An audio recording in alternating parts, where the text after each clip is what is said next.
இன்னைக்கு முட்டையும் பாலக்கீரையும் சேர்த்து பொரியல் பண்ண போகிறோம். அதுக்கு தேவையானது நான் 5 முட்டை எடுத்து வச்சிருக்கிறேன்.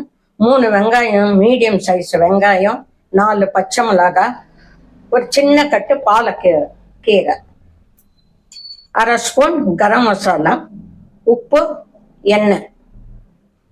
இப்போ பாலக்கீரையும் வெங்காயத்தையும் பொடியாக நறுக்கிக்கணும். பச்சை மிளகாவை நீளமாக அறுத்துக்கணும். இப்போ வெங்காயம் பொடியாக நறுக்கிட்டோம், பாலக்கீரையும் பொடியாக நறுக்கிட்டோம். பச்சை மிளகாவை நீளமாக அறுத்துக்கணும். பச்சை மிளகாவுக்கும் கீரைக்கும் வித்தியாசம் தெரியாத போயிடும், அதனால நீளமாக அறுத்துக்கணும். முட்டையை நல்லா பீட் பண்ணி வச்சிடணும். இப்போ கடாய் காஞ்சதும் எண்ணெய் ஊற்றணும். ஒரு 2 ஸ்பூன் எண்ணெய் ஊற்றுவோம்.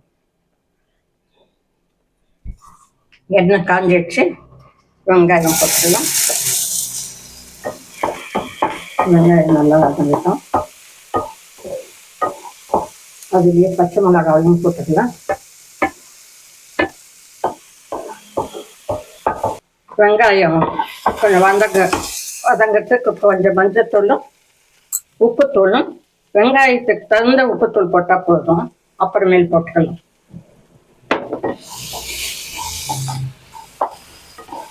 வெங்காயம் வதங்கிட்டு அதில் கரம் மசாலா தூள் போட்டுக்கலாம். ஒரு நிமிஷம் அந்த வாசனை போட்டு வதக்கிட்டு அதுக்கப்புறம் பாலக்கீரையை போட்டுக்கலாம்.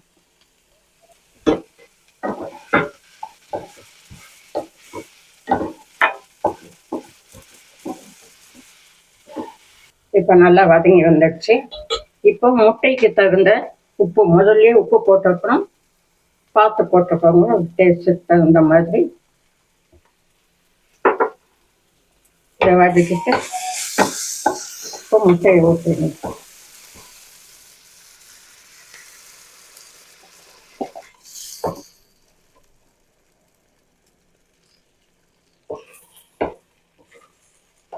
தீ மீடியம் ஃப்ளேமில் வைங்க, ரொம்ப தீஞ்சிடக்கூடாது.